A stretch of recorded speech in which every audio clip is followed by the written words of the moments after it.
আসসালামু আলাইকুম রাহমাতুল্লাহ। আজকের ক্লাসে তোমাদের সবাইকে স্বাগতম। আজকে আমরা এইচএসসি পদার্থবিজ্ঞানের দ্বিতীয় অধ্যায়ের ছোট্ট একটা বেসিক নিয়ে আলোচনা করব। গতির বিভিন্ন রূপ। দেখো, আমাদের এই পদার্থবিজ্ঞান বইয়ে বিভিন্ন প্রকার গতি নিয়ে আলোচনা করা হয়।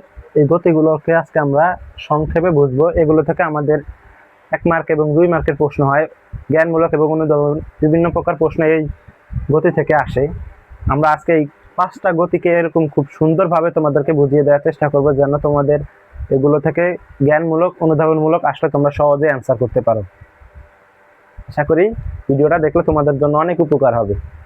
খেয়াল করো, এখানে আমাদের প্রথম গতিটি হচ্ছে সরলরৈখিক গতি, দ্বিতীয়টা চলন গতি, ঘূর্ণন গতি, চলন গতি, পর্যায়বৃত্ত গতি এবং স্পন্দন গতি। দেখো, সরলরৈখিক গতিটা কি? তাকে আমাদের লিনিয়ার মোশন বলা হয়। লিনিয়ার মোশন লিনিয়ার মোশন বলা হয়।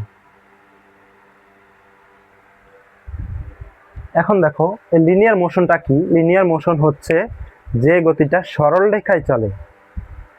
অর্থাৎ সরলরৈখিক গতি হচ্ছে যে গতিটা আমাদের সরল রেখায় চলবে, ওই গতিটাকে আমাদের সরলরৈখিক গতি বলে। সরল রেখায় কোন কোন গতি চলে? যেরকম আমরা যখন একটা সোজা রাস্তায় গাড়ি যেতে দেখি, ওই গাড়ি যাওয়াটা একটা সরলরৈখিক গতি, সোজা রাস্তায় হাঁটা একটি সরলরৈখিক গতি। এছাড়াও যখন উপর থেকে সোজাভাবে কোনো কিছু নিচে পড়ে, এটা একটা সরলরৈখিক গতি। সরলরৈখিক গতিটা আশা করি তোমরা বুঝতে পারছো। এখন দ্বিতীয়টা হচ্ছে আমাদের ঘূর্ণন গতি। ঘূর্ণন গতি কি? যে গতিটা সাধারণত ঘুরে, এটাকে ইংলিশে বলা হয় আমাদের circular motion. Circular motion circular motion এই ঘূর্ণন গতিটা হচ্ছে যে গতিটা সাধারণত ঘুরে। ঘূর্ণন গতির উদাহরণ কি কি? আমাদের যে পৃথিবীটা ঘুরে, এটা একটা ঘূর্ণন গতি। এছাড়াও মাথার উপরে যে ফ্যানটা তোমরা ঘুরতে দেখো, এটা একটা ঘূর্ণন গতির উদাহরণ। এছাড়াও বৈদ্যুতিক মোটরের মধ্যে যে ইউ আকৃতির চুম্বকটা ঘুরতে দেখি, ওইটাও আমরা আমাদের এই ঘূর্ণন গতির উদাহরণ। এছাড়াও আমাদের চাঁদ পৃথিবীকে কেন্দ্র করে ঘুরে, এটা একটা ঘূর্ণন গতি। এছাড়া আরো অন্যান্য গতিও আছে, ওগুলো তোমরা পরবর্তী যে ইন্টারমিডিয়েটে গিয়ে জানবে। এখন দেখো, চলন গতি কাকে বলে? চলন গতি হচ্ছে আমাদের ট্রান্সলেশনাল মোশন। এটাকে ইংলিশে বলা হয় translational motion. Translational motion translational motion এই চলন গতিটা কি? যে কোনো বস্তুর গতিশীল গতিকেই চলন গতি বলে। আবার বলছি, যে কোনো বস্তুর গতিশীল গতিকেই চলন গতি বলে। অর্থাৎ চলন গতির উদাহরণ বলতে কি কি বোঝায়? যে কোনো সরলরৈখিক, কৌণিক, বৃত্তাকার, উপবৃত্তাকার গতিকে আমরা চলন গতি বলতে পারি। চলন গতি কি কি? চলন গতি হচ্ছে যে গতিশীল বস্তুর, যে কোনো বস্তুর গতিশীল গতিকে চলন গতি বলে, এবং এর উদাহরণ হচ্ছে কৌণিক, বৃত্তাকার, উপবৃত্তাকার গতিকে চলন গতি বলে। এখন 4 নম্বরে কি দেয় আমাদের? পর্যায়বৃত্ত গতি। পর্যায়বৃত্ত গতি হচ্ছে আমাদের periodic motion. Periodic motion periodic motion এটা কি? পর্যায়বৃত্ত গতিটা কি? যে গতিটা বারবার হয়। যেরকম আমাদের হৃৎপিণ্ডের গতি একটা পর্যায়বৃত্ত গতি, এবং এই স্প্রিং এর গতিকে একটা পর্যায়বৃত্ত গতি বলা হয়। আবার আমাদের ফ্যানের গতিকে একটা পর্যায়বৃত্ত গতি বলা যায়।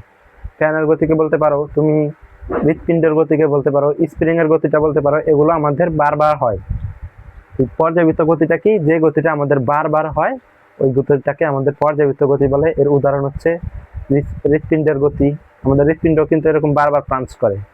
হৃৎপিণ্ডের গতি এবং স্প্রিং এর গতি এবং ফ্যানের গতিটা, এটা আমাদের বারবার হয়।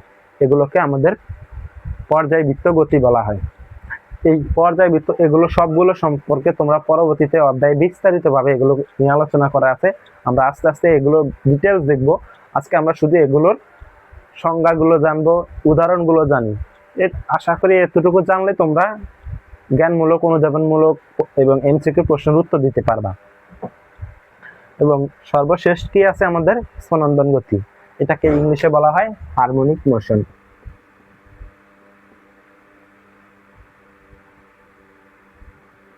হারমোনিক হারমোনিক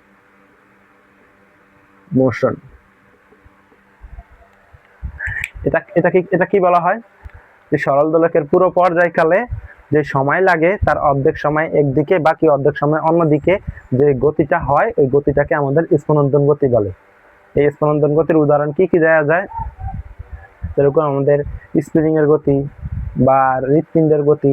এছাড়াও তুমি যখন দোলনায় দুলতে থাকে তখন তাকেও তুমি একটা দোলনায় দুলতে থাকা হচ্ছে একটা স্পন্দন গতির উদাহরণ।